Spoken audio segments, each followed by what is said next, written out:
देश में कोरोना के केसेस सबसे ज्यादा महाराष्ट्र में है। 24 घंटे में महाराष्ट्र में हर रोज 50,000 से ज्यादा मामले सामने आ रहे हैं। सरकार की ओर से लॉकडाउन लगाने की बात कही भी जा रही है, लेकिन अभी कोई फैसला नहीं लिया गया है।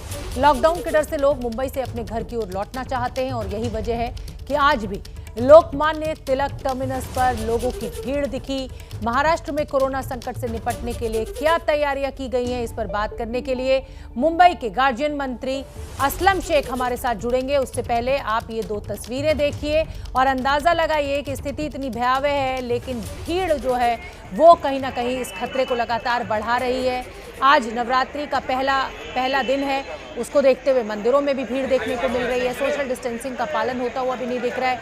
ये फूल मंडी की तस्वीरें हम आपको दिखा रहे हैं इस समय, और आंकड़ा भी आपके बराबर में स्क्रीन में आप देख सकते हैं। 51,751 मामले कोरोना के पिछले 24 घंटे में आ गए हैं। 258 लोगों की मृत्यु हो गई है।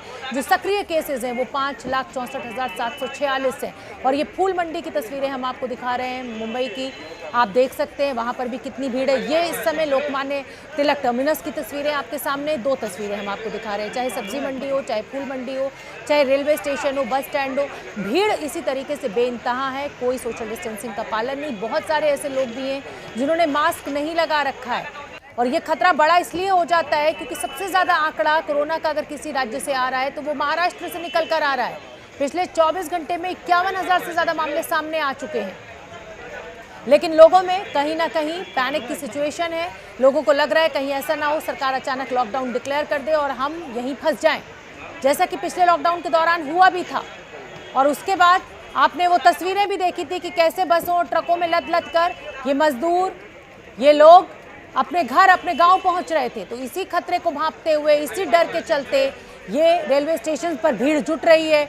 जिन लोगों के पास टिकट है वो तो ट्रेन पकड़ने के लिए पहुंच रहे हैं। बहुत सारे लोग ऐसे भी हैं जिनके पास कोई टिकट नहीं है, और इसीलिए आज पुलिस को वहां पे हल्का फुल्का बल का प्रयोग भी करना पड़ा। जिस तेजी के साथ ये आंकड़ा लगातार बढ़ रहा है, ये डराने वाला है। और ये तस्वीर सिर्फ महाराष्ट्र की नहीं है। उत्तराखंड की बात करें तो वहां कुंभ का आयोजन चल रहा है। बंगाल में चुनाव रैलियां पूरे जोरों पर है, और साथ ही साथ जो कोरोना का आंकड़ा है वो तो बढ़ता हुआ आप देख ही रहे हैं। 1.5 लाख से ज्यादा मामले पिछले 24 घंटे में आ चुके हैं। हालांकि 7,000 केसेस की कमी है, लेकिन ये कुछ भी नहीं है। और वैक्सीन जो अभी तक लगी है वो सिर्फ 10 करोड़ लोगों को लगी है। 130 करोड़ के देश में अभी हम 1% लोगों को भी वैक्सीन नहीं लगा पाए हैं। इसलिए बहुत सतर्क रहने की जरूरत है। सोशल डिस्टेंसिंग का पालन करना है, मास्क नहीं उतारना है। और एक हमारे सहयोगी ने हमें एक रिपोर्ट भेजी है, मृत्युंजय ने, कि जो पलायन हो रहा है, किस तरह से रेलवे स्टेशन पर भीड़ है, बस स्टैंड पर भीड़ है, वो आप देखिए और समझिए कि ये तस्वीर कितनी भयावह है। महाराष्ट्र में संपूर्ण लॉकडाउन की आशंका को देखते हुए एक बार फिर से परप्रांतीय मजदूरों और मुंबई में काम करने वाले लोगों का पलायन जारी है। मुंबई के लोकमान्य तिलक टर्मिनस, जिसे कुर्ला टर्मिनस के नाम से जानते हैं, यहाँ की भीड़ को देखकर आप अनुमान लगा सकते हैं कि एक बार फिर से पलायन जोरों पर है। महाराष्ट्र सरकार पिछले कुछ दिनों से जो रुख दिखा रही है कि एक बार फिर महाराष्ट्र में 8 से 15 दिनों का लॉकडाउन लग सकता है, और इसी की आशंका को देखते हुए जो परप्रांतीय हैं, जो उत्तर भारत के राज्यों से मुंबई में काम करने आते हैं, वो अपने गाँव की ओर जाना चाहते हैं। लेकिन जिनके पास वैलिड टिकट है उन्हें ही जो स्टेशन परिसर है उसमें प्रवेश दिया जा रहा है। पर यहाँ आप देख सकते हैं बहुत ज़्यादा भीड़ जमा है। जिनके पास टिकट नहीं है वो लोग भी यहाँ खड़े हैं इस उम्मीद में कि उन्हें किसी ट्रेन में चढ़ने का मौका मिले और अपने गांव की ओर जा सके। जिन्होंने साल 2020 में लॉकडाउन की स्थिति देखी और मुंबई में और महाराष्ट्र के अलग अलग जिलों में फंसे हुए थे, उन्हें लगता है कि एक बार फिर लॉकडाउन होने की स्थिति में। असलम शेख हमारे साथ जुड़े हुए हैं, गार्जियन मंत्री हैं मुंबई के, और ये भीड़ भरी तस्वीरें लगातार चिंता बढ़ाने वाली हैं। महाराष्ट्र में आंकड़ा 51,000 के पार पिछले 24 घंटे में आया है, और आप देख सकते हैं मास्क भी, जो सब्जी वाला है उसी का मास्क नीचे है।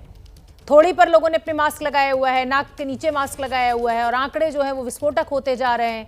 गार्जियन मंत्री असलम शेख हमारे साथ जुड़ रहे हैं। कुछ टेक्निकल दिक्कत थी, आवाज मेरी उन तक नहीं पहुंच रही थी, हम दोबारा संपर्क साधने की कोशिश कर रहे हैं। इस बीच ये तस्वीरें हम आपको दिखा रहे हैं लोकमान्य तिलक टर्मिनस से, बड़ी संख्या में वहां पर लोगों का पहुंचने का सिलसिला जारी है। कुछ लोगों के पास टिकट है, कुछ लोगों के पास टिकट नहीं है। भीड़ वहां पर असंख्या, जिसे कहा जाए कि गिने नहीं जा सकते, इतने लोग वहां पर एकत्रित हो रहे हैं। और ये कोरोना को खुला आमंत्रण है। जिस तेजी के साथ ये भीड़ एकत्रित हो रही है, सोशल डिस्टेंसिंग का पालन नहीं किया जा रहा है। आंकड़े लगातार खतरनाक स्तर पर पहुंच रहे हैं। महाराष्ट्र सरकार को जल्द कोई ना कोई कदम उठाना होगा और लोगों में पैनिक की सिचुएशन है। जिस तरीके से पिछला लॉकडाउन बिना बताए कुछ घंटों के अलार्म पर दे दिया गया था, कुछ घंटों में लगा दिया गया था, उसको देखते हुए लोग डरे हुए हैं। लोग अपने घरों का रुख कर रहे हैं। पलायन बड़ी संख्या में महाराष्ट्र से लगातार जारी है। जो यूपी बिहार के लोग हैं वो अपने गाँव पहुँचने शुरू हो रहे हैं, क्योंकि उनको लग रहा है कि अचानक अगर केंद्र सरकार ने या राज्य सरकार ने लॉकडाउन लगा दिया तो कहीं ऐसा ना हो कि एक बार फिर बिना काम के वो मुंबई में फंस जाए। असलम शेख साहब मेरे साथ जुड़ रहे हैं और मुंबई में किस तरीके की तैयारियां हैं। असलम शेख साहब, उम्मीद है आपको मेरी आवाज़ पहुंच रही होगी। मेरा सवाल आपसे यही है कि बस स्टैंड और रेलवे स्टेशन पर जो ये बड़ी संख्या में भीड़ जुट रही है, उसके लिए सबसे पहले आप क्या कर रहे हैं? देखिए, सरकार पिछले 2 महीने से जो है वो अपना प्रतिबंध जो है धीरे धीरे करके कड़क कर रही है ताकि अफरा तफरी ना हो। पिछली बारी जब लॉकडाउन किया गया था केंद्र सरकार की तरफ से, तब लोगों को बहुत ज़्यादा समस्या हो गई थी। चाहे वो माइग्रेंट वर्कर हो, चाहे वो बिजनेस करने वाली कम्युनिटी हो, चाहे व्यापारी हो, इन सब को समय नहीं मिला और उनको तकलीफ हो गई थी।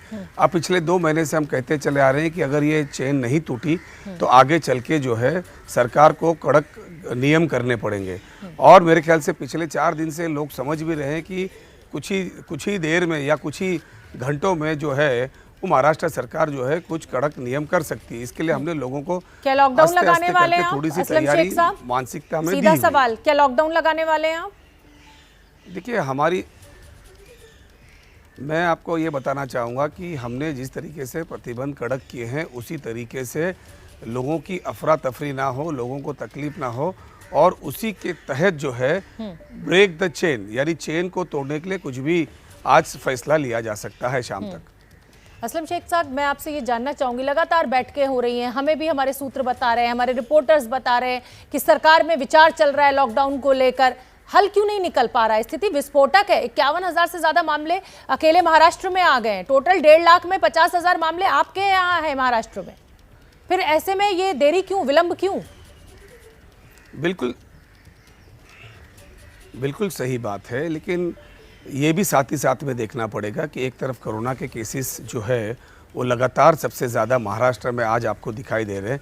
क्योंकि पिछले, अगर आपने देखा होगा कि इनिशियली दौर पे जब कोरोना इस देश में आया था तब भी महाराष्ट्र और मुंबई में सबसे ज़्यादा दिखाई दिया था, और उसके बाद जो है बाकी के राज्यों में भी तुलना लगभग बरोबर हो गई थी। आज महाराष्ट्र में आपको बहुत ज़्यादा संख्या इसलिए दिखाई दे रही है कि हम सबसे ज़्यादा टेस्टिंग कर रहे हैं और हम फेस कर रहे हैं। हम चाहते हैं कि ज़्यादा से ज़्यादा पेशेंट्स तक हम पहुंच पाए और उनको ट्रीट कर पाए। और जितने जंबो फैसिलिटीज़ हमने बनाए थे उसमें बेड हम ऐड करते चले गए, लेकिन लॉकडाउन जैसी स्थिति नहीं लाई। लेकिन अब आज की तारीख में जिस तरीके से केसेस बढ़ रहे हैं, और कल ही हमने एक बड़ा डिसीजन लिया, जो मुंबई शहर के अंदर 4 बड़े फिर से जंबो फैसिलिटीज़ हम नए बनाने जा रहे हैं आने वाले दिनों को देखते हुए, जिसमें करीबन 5,500 बेड को ऐड किया जाएगा और 70% बेड जो होंगे उसमें ऑक्सीजन जेनरेटेड होंगे। लेकिन मुद्दे की बात यह है कि हमारे इस मुंबई शहर को और महाराष्ट्र को एकदम से वो परिस्थिति में नहीं लाना है जो पिछली बार आ गई थी कि माइग्रेंट वर्कर फंस गए, व्यापारी अपने पास माल जमा रखा था वो दे नहीं पाया। अब उन्हें स्लोली पता है कि आने वाले दिन में जो है वो कड़क। असलम शेख साहब, इसका मतलब क्या मैं अर्थ अगर सही निकाल रही हूँ तो आप लोगों को समय दे रहे हैं कि वो यहाँ से अपने अपने गांव लौट जाएं और उसके बाद आप लॉकडाउन का ऐलान करें? क्योंकि ये जो भीड़ जुट रही है, आपकी तरफ से कोई प्रतिक्रिया भी नहीं आ रही है, लॉकडाउन का ऐलान भी नहीं हो रहा है, तो क्या ये अनडिक्लेयर्ड ये माना जाए कि आप समय दे रहे हैं लोगों को कि वो निकल जाए? हम डिक्लेयर कर रहे हैं हर चीज़ आस्ते आस्ते आपके सामने। आपने देखा होगा कि जब भी हमने गाइडलाइंस या SOPs बनाई है, हम कड़क करते गए, हमने लोगों को बताते गए कि भाई ये चीज़ के ऊपर जो है अभी प्रतिबंध ला रहे हैं, ये चीज़ के ऊपर प्रतिबंध ला रहे हैं। हमने नाइट कर्फ्यू शुरू किया, उसके बाद दिन के अंदर भी जो है हमने कड़क प्रतिबंध लाए, उसके बाद में वीकेंड के अंदर हमने जो है वो कड़क प्रतिबंध लगा दिया ताकि कोई दिन भर बाहर ना निकले।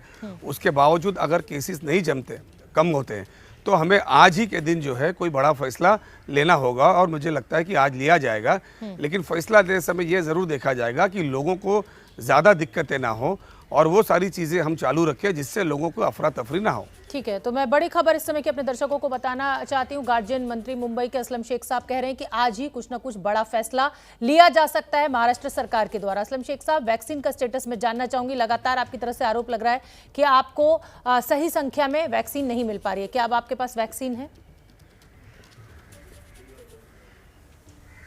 देखिए, एक तो प्रधानमंत्री जी कहते हैं कि वैक्सीन का उत्सव मनाना चाहिए और मैं केंद्र सरकार से जो है हमारी टीम, हमारे मुख्यमंत्री से लेकर हमारे जो हेल्थ के सचिव, हेल्थ मिनिस्टर, सब शुरुआती दौर से जब इन्होंने हमारे पास ज़्यादा तादाद में वैक्सीन भेजी थी तब हमने सेंटर्स लिमिटेड खोले थे और हम वैक्सीनेशन देना शुरू किए थे।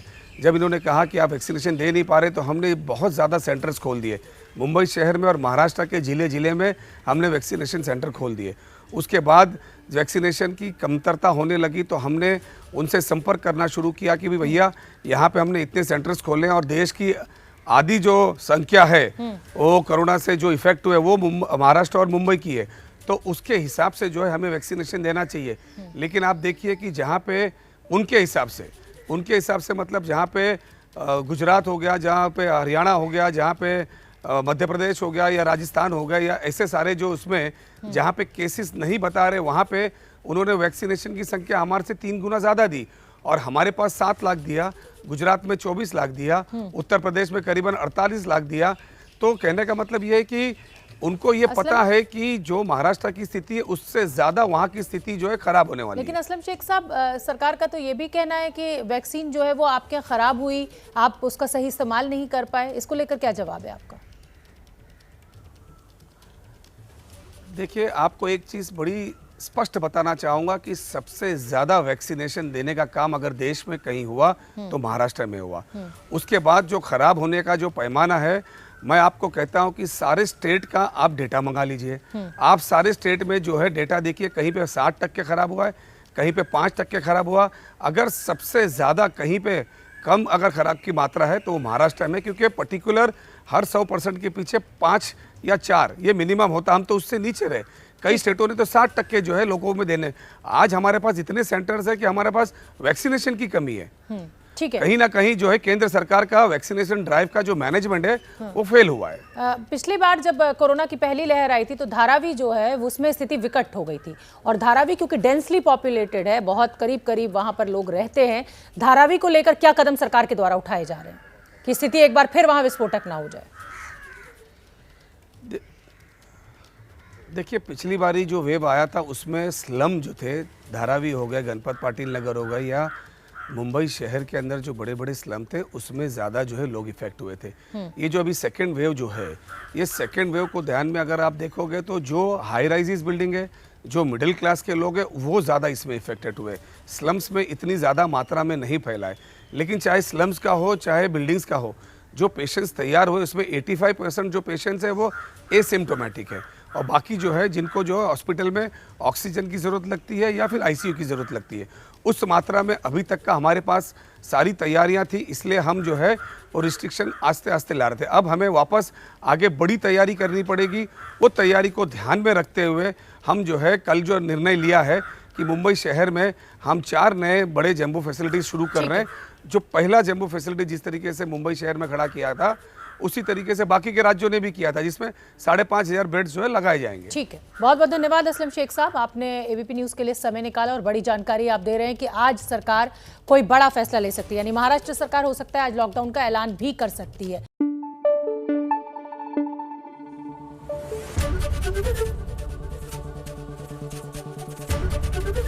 एबीपी न्यूज़ आपको रखे आगे।